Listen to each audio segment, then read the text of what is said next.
Привет! Меня зовут Светлана. Вот и наступила, друзья, зима. На календаре 3 декабря 2021 года.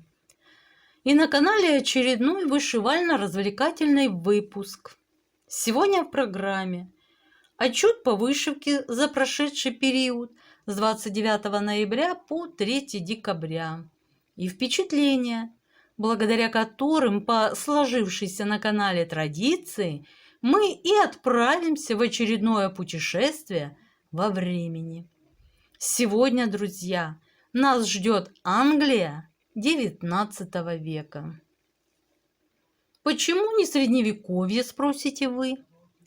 А вот сейчас все и узнаете.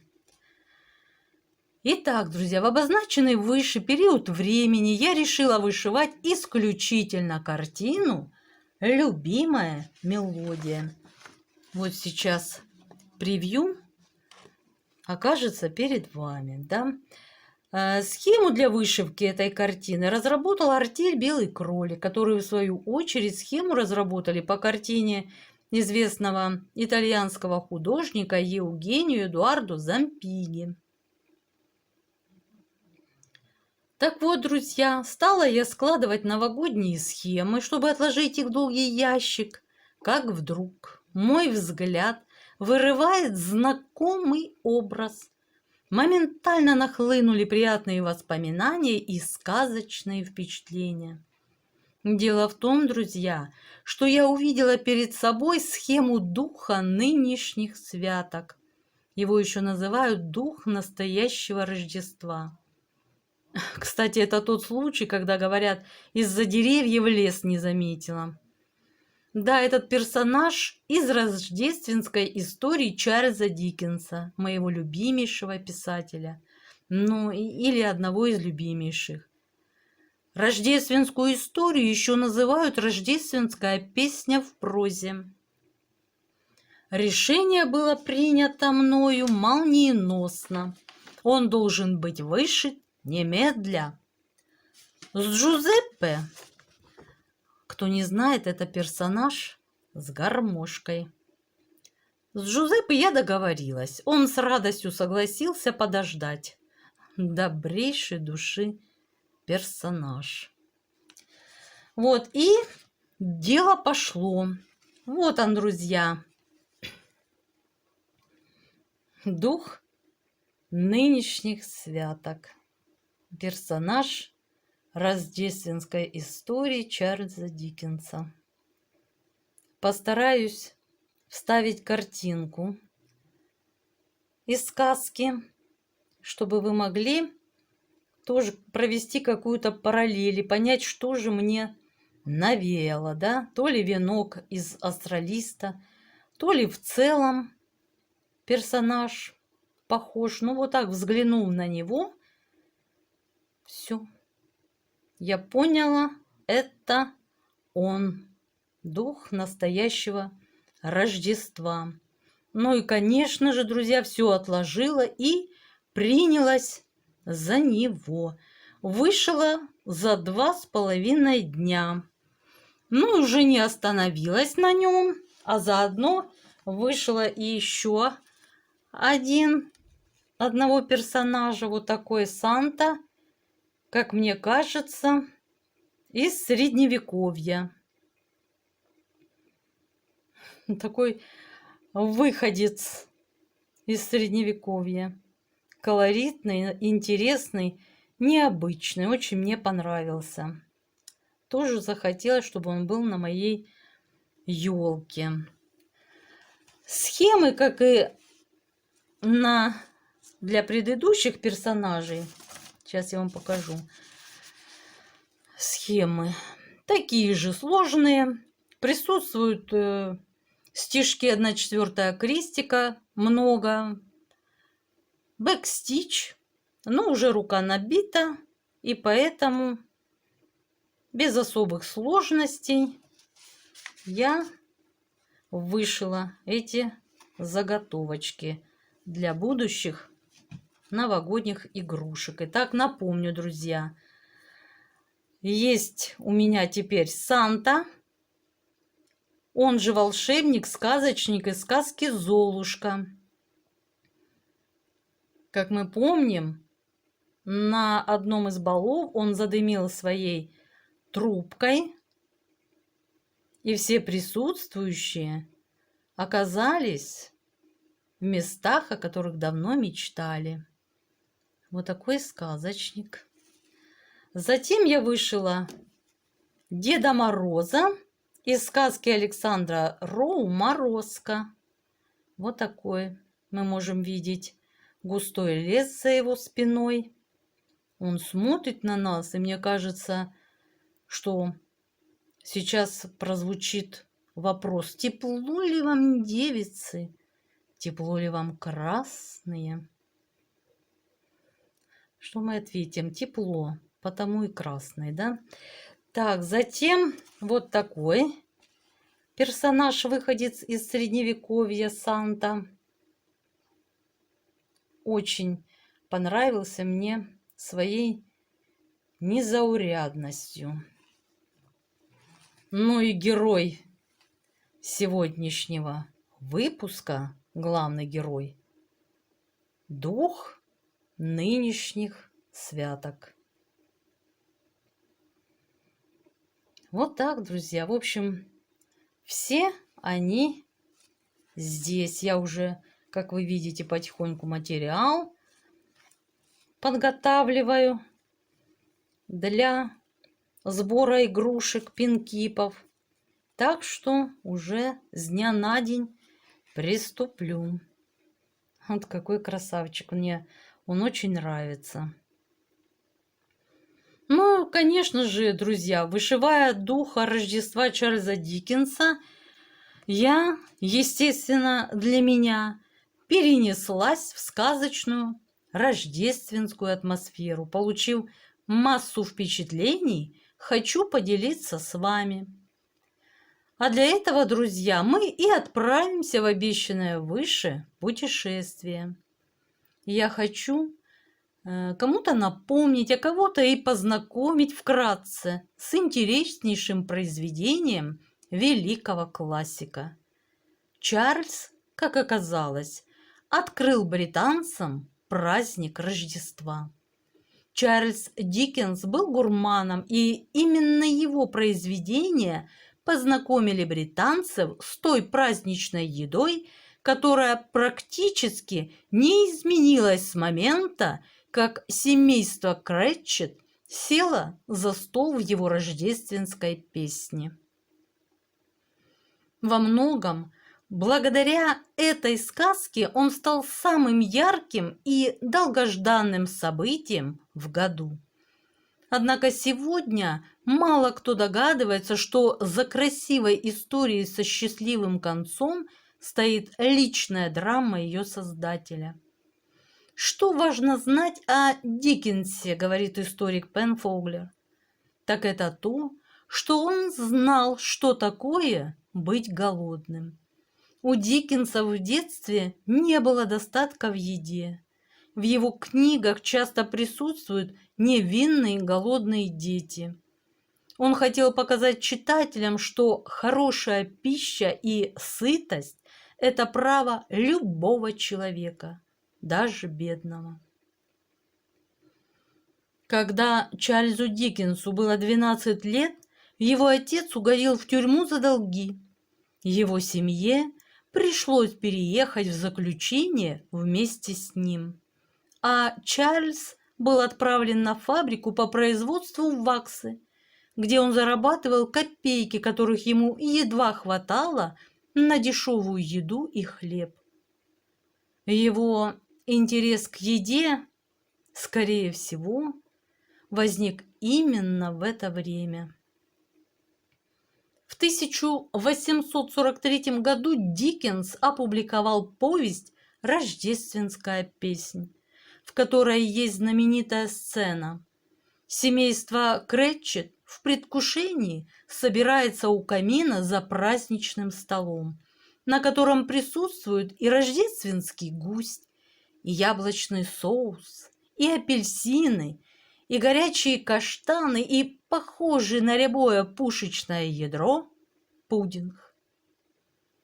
Делая такой большой упор именно на семейное торжество, Диккенс, как полагает Пенфоглер, поспособствовал тому, как сегодня британцы празднуют Рождество. Ну а теперь, друзья, мне хотелось бы немного поговорить и о самом произведении. Хотя начать, я думаю, правильнее будет с самого величайшего автора Чарльза Диккенса. Друзья, я постараюсь вставлять тематические картинки, смена которых будет сопровождаться звуком капли воды. Как известно, время течет, поэтому и капля. Ну, настраиваемся на нужный лад, друзья, и погружаемся в век XIX.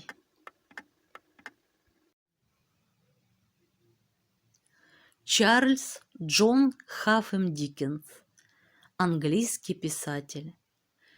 Классик мировой литературы, один из крупнейших прозаиков XIX века, он стал самым популярным англоязычным писателем еще при жизни. Творчество Диккенса относят к вершинам реализма, но в его романах отразились и сентиментальное, и сказочное начало.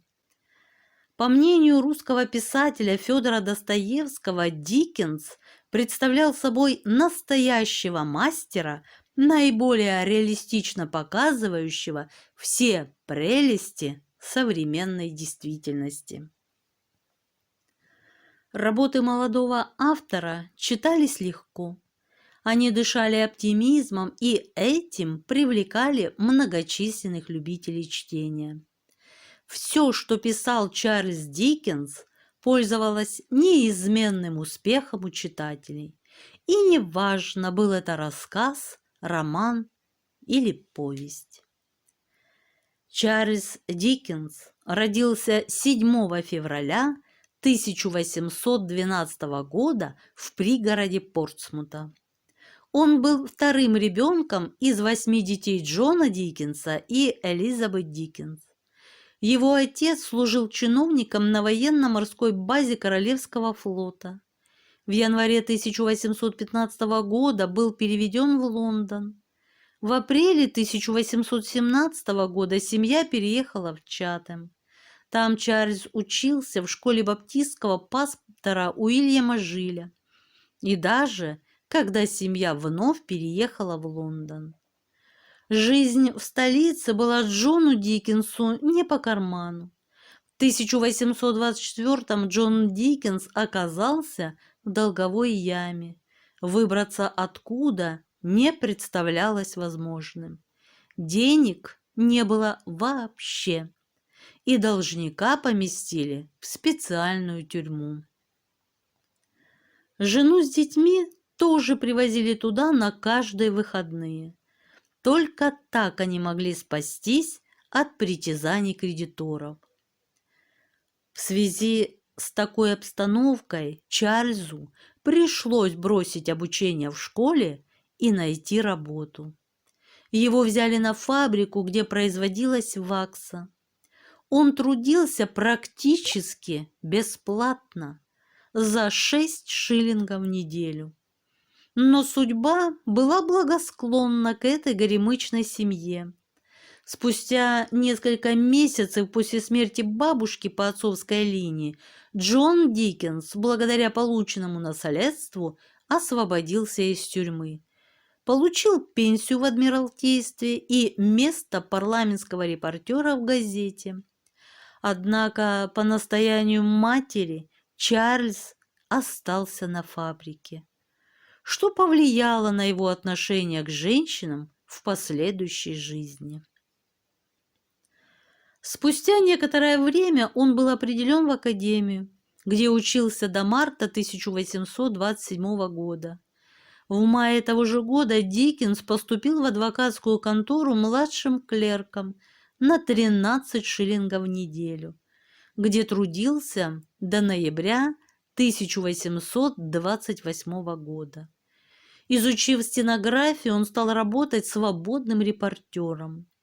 В 1830 году Диккенса пригласили в редакцию, и в этом же году он встретил свою первую любовь. Первый раз Чарльз серьезно влюбился в Марию Биднелл, отец которой служил управляющим банком. В то время он еще не был известным, занимал должность простого репортера и не пользовался уважением у богатых родителей своей возлюбленной. К тому же родной отец изрядно подпортил ему репутацию пребыванием в долговой тюрьме, что тоже негативно сказалось на отношении со стороны Биднелла. Мария отправилась на учебу в Париж, а когда приехала, то прежних чувств уже не было. Спустя много лет Мария обратилась к Диккенсу с письмом, но встреча в 1855 году разочаровала писателя. Этот эпизод отразился в образе Флоры, поблекшей и спившейся невесты главного героя в романе «Крошка Доррит». Вскоре в личной жизни писателя появилась Кэтрин Томпсон Хогарт. Она приходилась дочерью журналисту, с которым у Диккенса сложились приятельские отношения. Девушка была ему верна. В этом браке родилось 10 детей. Но, несмотря на это обстоятельство, супруги часто ссорились, и вскоре Чарльз уже тяготился семьей, считал ее обузой и мучением. В 1850-е годы Диккенс достиг зенита своей славы. Он стал прославленным писателем, властителем дум и обеспеченным человеком. Словом, личностью, для которой судьба не поскупилась на дары. Диккенс был среднего роста. Его природная живость и малопредставительная наружность были причиной того, что он производил на окружающих впечатление человека низкорослого или, во всяком случае, очень миниатюрного сложения. В молодости на его голове была чересчур экстравагантная, даже для той эпохи, шапка каштановых волос. А позже он носил темные усы и густую, пышную, темную эспаньолку такой оригинальной формы, что она делала его похожим на иностранца. Прежняя прозрачная бледность лица, блеск и выразительность глаз остались у него. Отмечу еще подвижный рот актера и его экстравагантную манеру одеваться. Честертон пишет об этом так. Он носил бархатную куртку, какие-то невероятные жилеты, напоминавшие своим цветом совершенно неправдоподобные солнечные закаты, невиданные в ту пору белые шляпы, совершенно необыкновенной, режущей глаза белизны. Он охотно наряжался и в сногсшибательные халаты.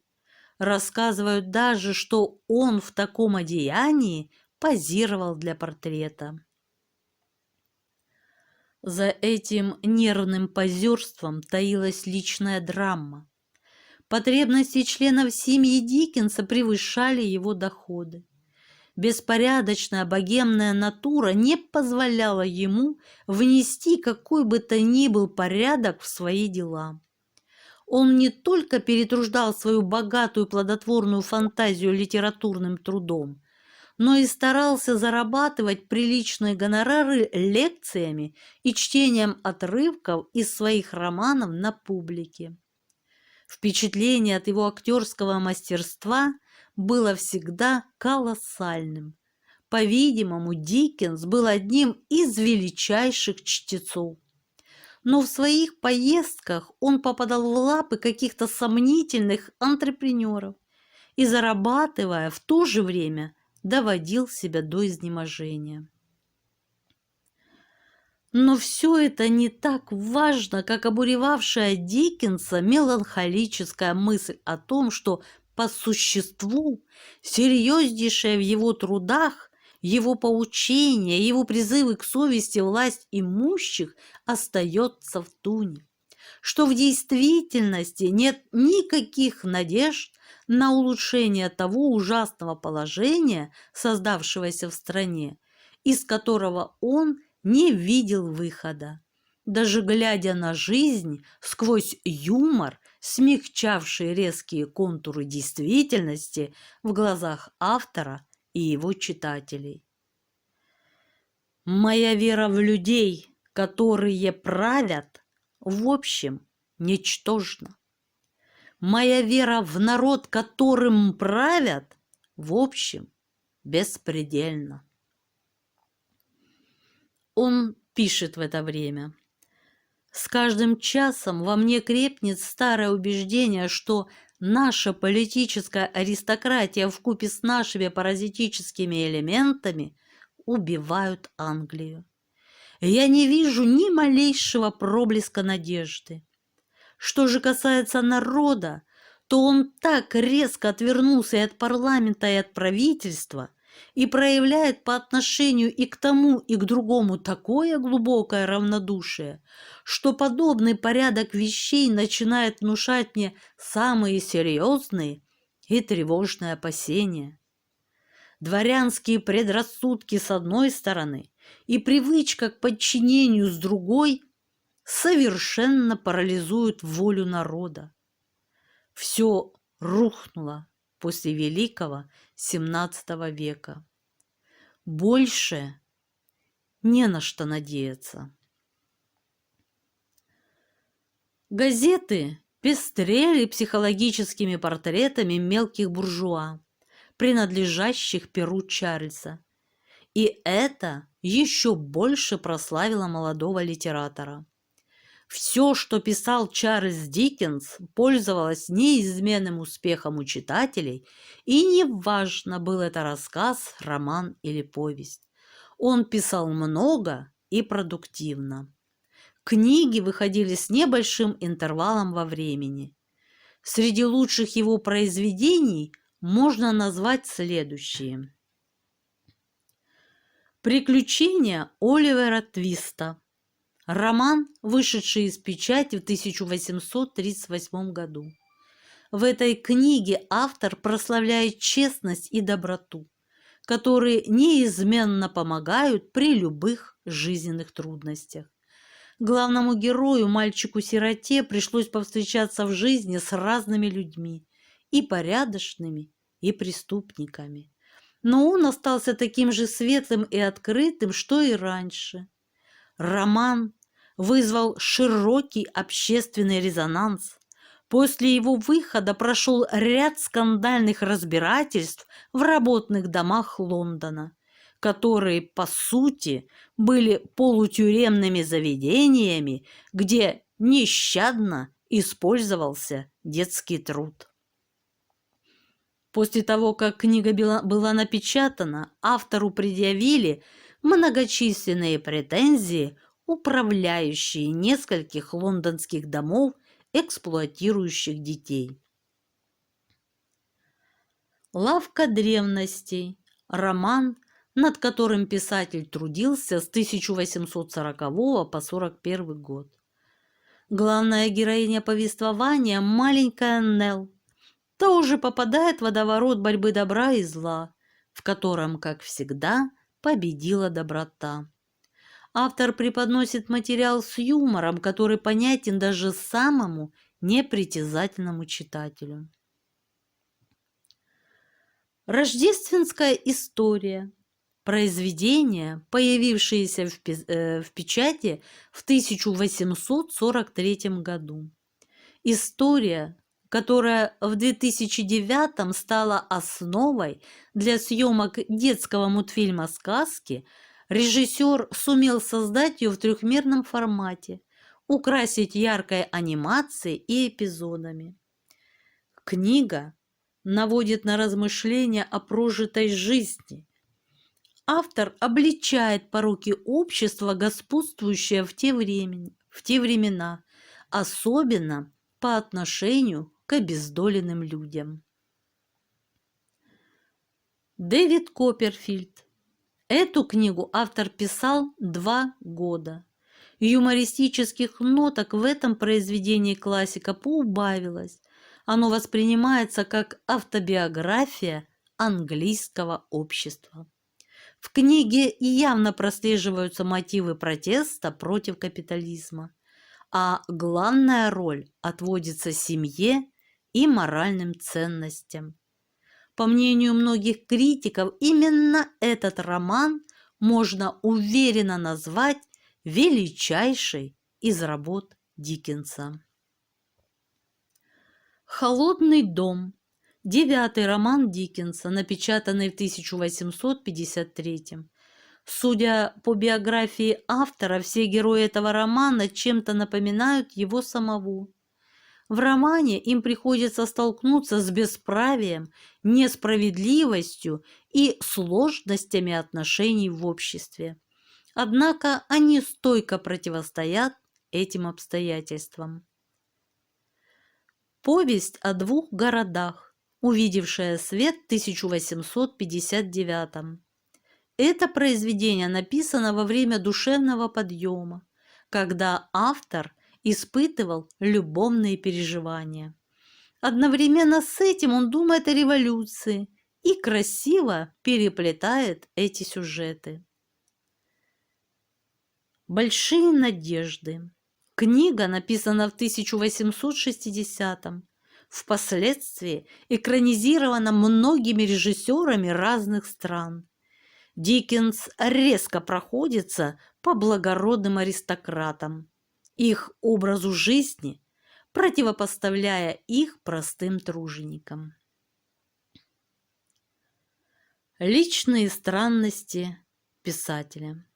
Диккенс нередко самопроизвольно впадал в транс, был подвержен видениям и время от времени испытывал состояние дежавю. Когда это случалось, писатель нервно теребил в руках шляпу, из-за чего головной убор быстро терял презентабельный вид и приходил в негодность. По этой причине Диккенс со временем перестал носить головные уборы. О другой странности писателя рассказал Джордж Генри Льюис, главный редактор журнала. Диккенс однажды рассказал ему о том, что каждое слово, прежде чем перейти на бумагу, сначала им отчетливо слышится, а персонажи его постоянно находятся рядом и общаются с ним. Работая над лавкой древности, писатель не мог спокойно ни есть, ни спать. Маленькая Нелл постоянно вертелась под ногами, требовала к себе внимания, взывала к сочувствию и ревновала, когда автор отвлекался от нее на разговор с кем-то из посторонних. Во время работы над романом Мартин Чезлвид Диккенсу надоедала своими шуточками миссис Гамп. От нее ему приходилось отбиваться силой. Диккенс не раз предупреждал миссис Гамп: если она не научится вести себя прилично и не будет являться только по вызову, он вообще не уделит ей больше ни строчки, писал Льюис. Именно поэтому писатель обожал бродить по многолюдным улицам.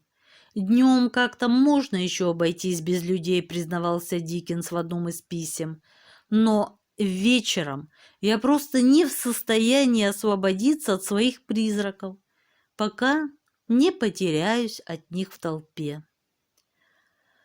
Пожалуй, лишь творческий характер этих галлюцинаторных приключений удерживает нас от упоминания о шизофрении в качестве вероятного диагноза, замечает психоаналитик и парапсихолог Нандер Фодер, автор очерка «Неизвестный Диккенс».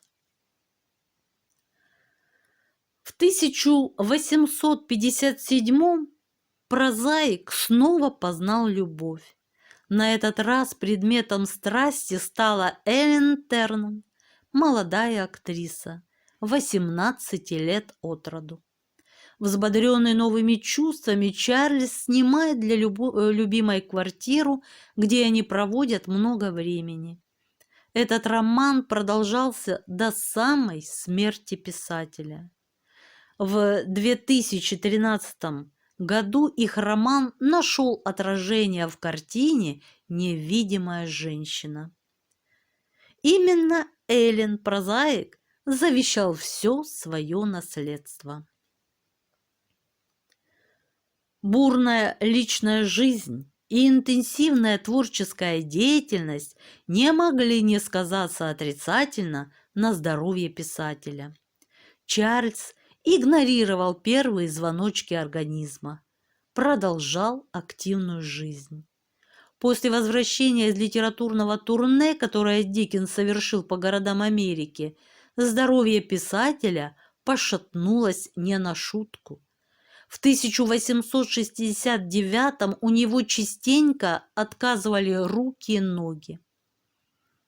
8 июня 1870 произошел инсульт, от которого он не оправился. Великий прозаик умер на следующее утро. Местом упокоения Чарльза Диккенса стало Вестминстерское аббатство. Слава Диккенса продолжала расти после его смерти. Народ возвел его в классики английской и мировой литературы. Он был превращен в настоящего идола английской литературы. Его имя стало называться рядом с именем Шекспира. Его популярность в Англии 1880-90-х годов затмила славу Байрона. Но критика и читатель старались не замечать его гневных протестов, его своеобразного мученичества, его метаний среди противоречий жизни. Они не поняли и не хотели понять, что юмор был часто для Диккенса щитом от чрезмерно ранящих ударов жизни. Наоборот, Диккенс приобрел прежде всего славу веселого писателя веселой старой Англии. Интересные факты. Чарльз отличался паническим суеверием. Пятница была для него самым удачным днем. Зачастую испытывал состояние транса и дежавю. После каждых написанных 50 строк пил горячую воду. С супругой был строгим и порой даже жестким, считал, что она должна только рожать наследников и не лезть в дела мужа. Спустя годы это отношение вылилось в откровенное презрение к жене.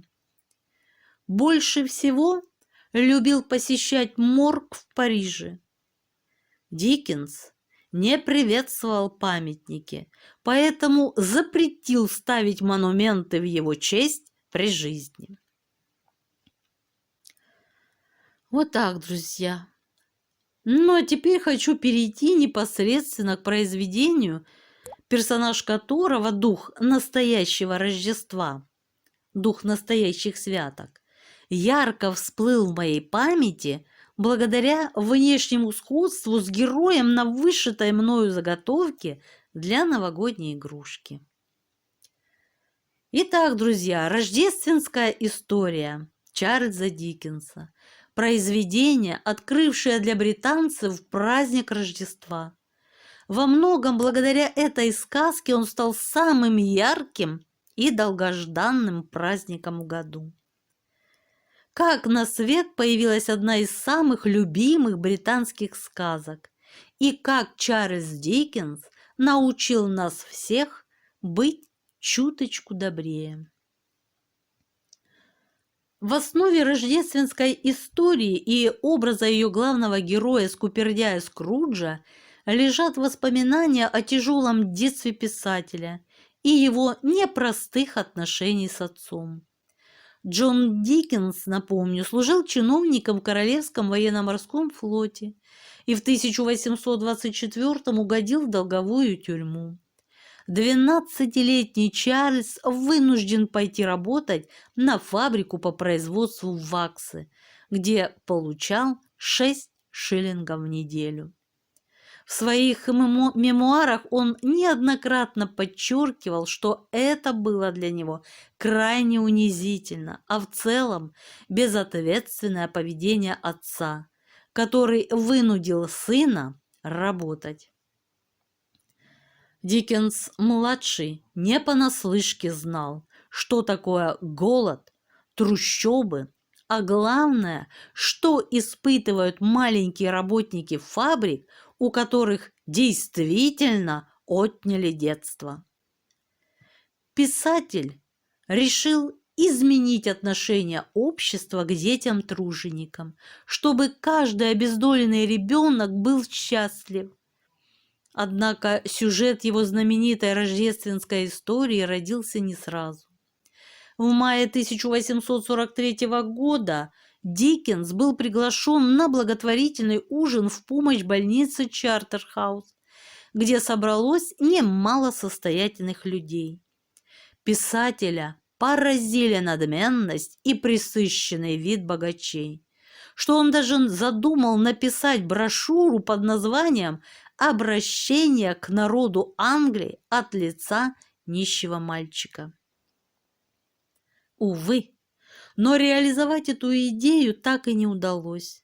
Чем больше писатель над ней размышлял, тем меньше он верил, что его творение сможет хоть что-то изменить. Когда Чарльзу было 15, он работал парламентским репортером и не раз сталкивался с коррупцией и алчностью чиновников. Оставив свою затею в рамках того же года, Диккенс направился в Манчестер, чтобы выступить в поддержку благотворительной организации, которая создала образовательную программу для рабочего класса. Посмотрев, как бедность торжествует на улицах этого северного города, писатель окончательно решил, что нужно действовать. А еще в Манчестере жила сестра Диккенса Фанни, сыном-инвалидом по имени Гарри. Именно он вдохновил Диккенса на создание образа крошки Тима в рождественской истории. После этой поездки писатель вернулся в Лондон и приступил к работе. Во время создания истории он то плакал, то смеялся, наблюдая за беспризорниками. Для Диккенса был особенно важен образ главного героя. Кстати, имя алчного Скруджа происходит от слова «скряга». В народе оно давно уже стало нарицательным для обозначения очень скупого человека.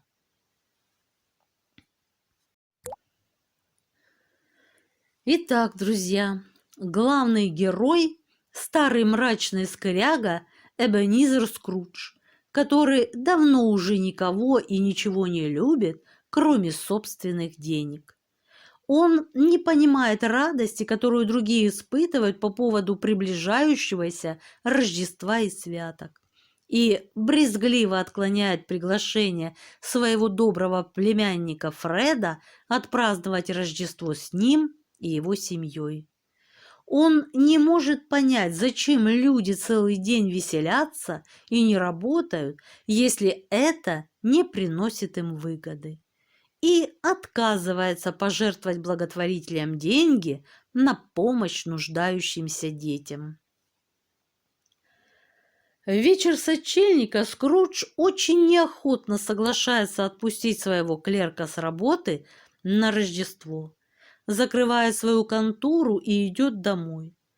Однако дома перед ним вдруг предстает дух его покойного компаньона Джейкоба Марли, умершего в сочельник 7 лет назад.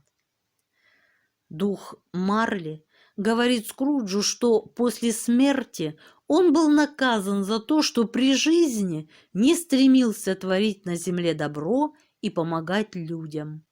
И он не хочет, чтобы та же участь постигла и Скруджа. Поэтому по его просьбе Скруджа посетят 3 духа, которые, как он надеется, помогут ему исправиться. Духи должны явиться один за другим в течение 3 ночей, в первый час по полуночи. После этих слов дух Марли прощается со Скруджем и исчезает. В первый час по полуночи появляется первый дух. Это святочный дух прошлых лет. Он ведет Скруджа с собой в прошлое. Последний видит городок, где он родился и вырос, и где ему все так знакомо с юных лет.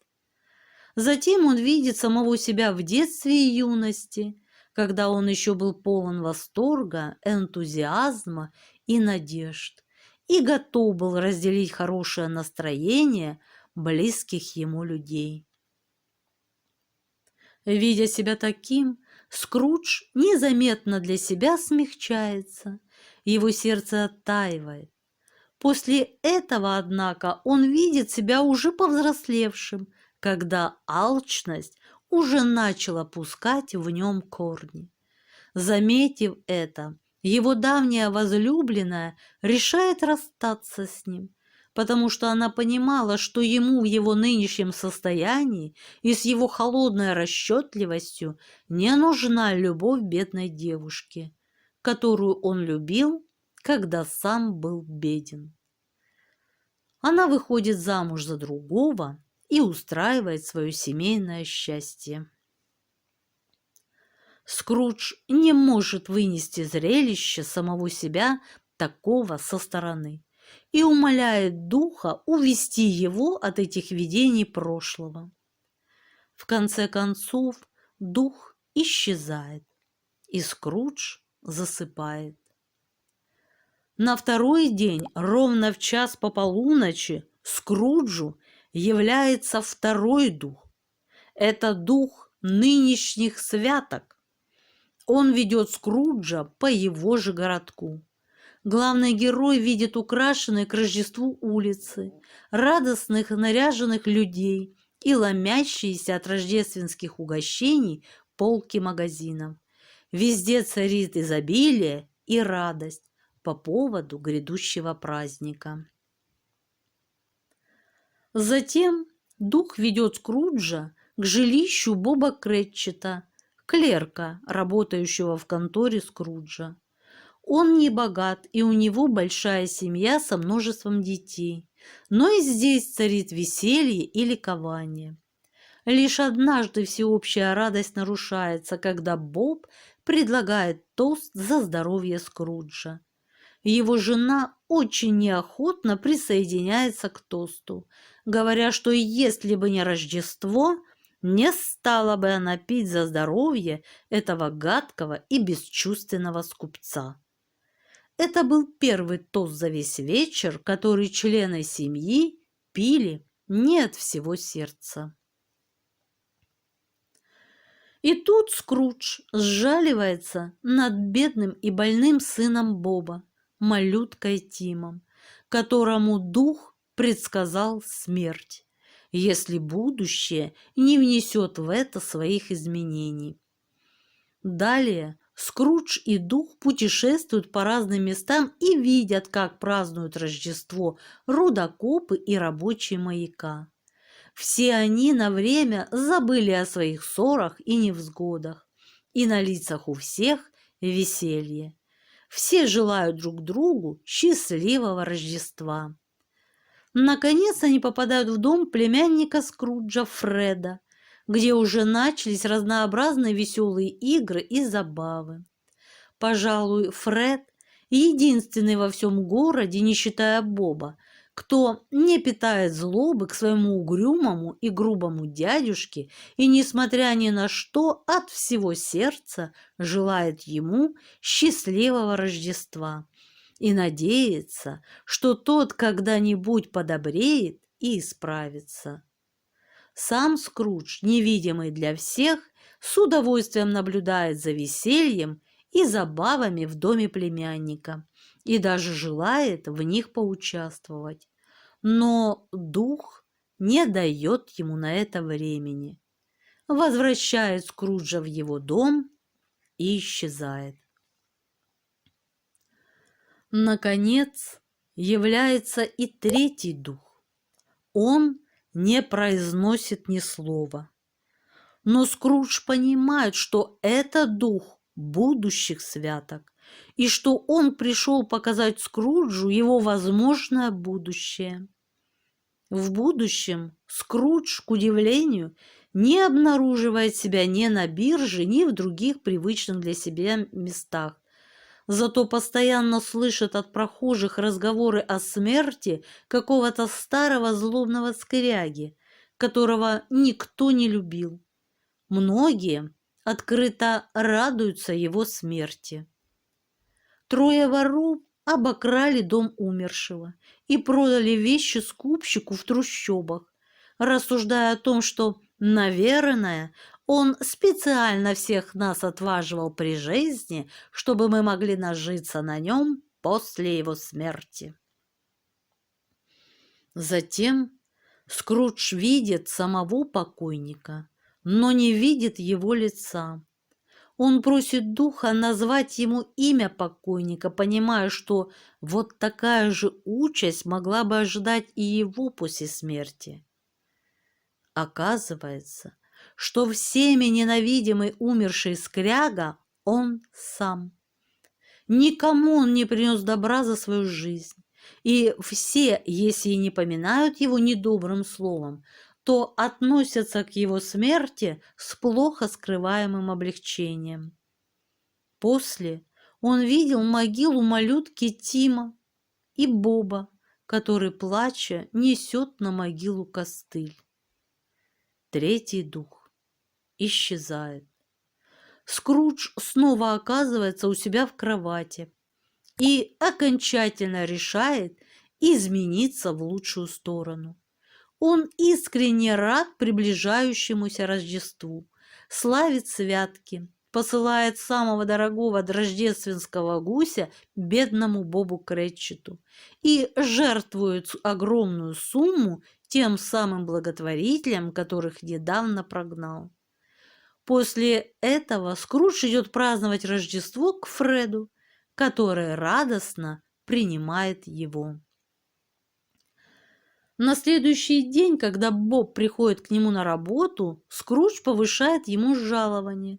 С тех пор Скрудж стал самым добрым и щедрым человеком в городе, снискав всеобщую любовь и уважение. Для малютки Тима, сына Боба Кретчета, он стал вторым отцом, и тот совершенно поправился и не умер от болезни, так как Скрудж изменился, и будущее его самого и его близких тоже изменилось в лучшую сторону. Публике настолько понравилась эта добрая сказка, что некоторые британцы даже писали хвалебные стихи в честь Чарльза, воспевая его талант. Другие заявляли, что Диккенс – великий человек, нравственный химик, который проанализировал человеческое сердце. Он стал одним из первых массовых писателей. Его читали все, от мала до велика. Вот так, друзья. А на сегодня все. Пишите комментарии. Мне очень интересно ваше мнение, впечатления. Ставьте лайки. Кто хотел бы поставить дизлайк, Тоже пишите комментарий, что не так. Я желаю всем мира, здоровья и всяческого благополучия. А на сегодня все. Пока-пока.